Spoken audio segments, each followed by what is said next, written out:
السلام علیکم مینوال امید لرم چې تاسو به ټول روغ جوړ به وئ. عزتمن مفتي سردار علي صاحب د سکیډن په حادثه کې وفات شولو.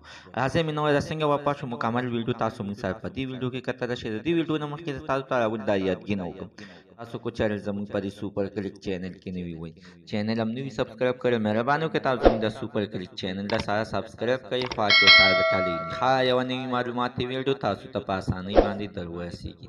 عزتمن مفتي سردار علي صاحب چې اروپي توجه دی عزتمن څه د تعارف محتاج نه دی د به عزتمن همیشه لپاره ښه زبردست بیانونه کول لوی ماشومان به ورسره د زړه نه مینه ساتله.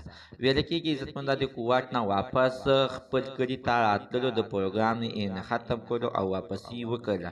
واپسي کې عزتمن په دار ادم خیرو کې عزتمن د ګاډي سره اسکیډن وکړ. دغه د ګاډي په حادثه کې عزتمن دا یعنی وفات شولو. د وفات کېدو نه بعد عزتمن چې د کم خبرونه راغلل نه هغې نه بعد عزتمن د په کور کې ماتم سا شولو او ویې ویله چې یعنې د ده عزتمن واره ماشومان بچي خو هم دي. الله تعالی دې دغه ماشومان ته د زړه صبر وکړي او الله تعالی دې د ده کورنۍ ته د زړه صبر وکړي او الله تعالی دې د له اوس نه هغه جن ښه کړي. زموږ پاکستان عزتمن په داسې علماو باندې داسې مفتیانو باندې آباد دی. عزتمنو دا بار دغه شانته حادثې نه بچ کېدلو چې عزتمنو تاسو ته د دې خبر علم وي چې څه موده مخکې عزتمنو د سره په صوابۍ کې هم دغه شانته قاتلانه حمله شوې وه.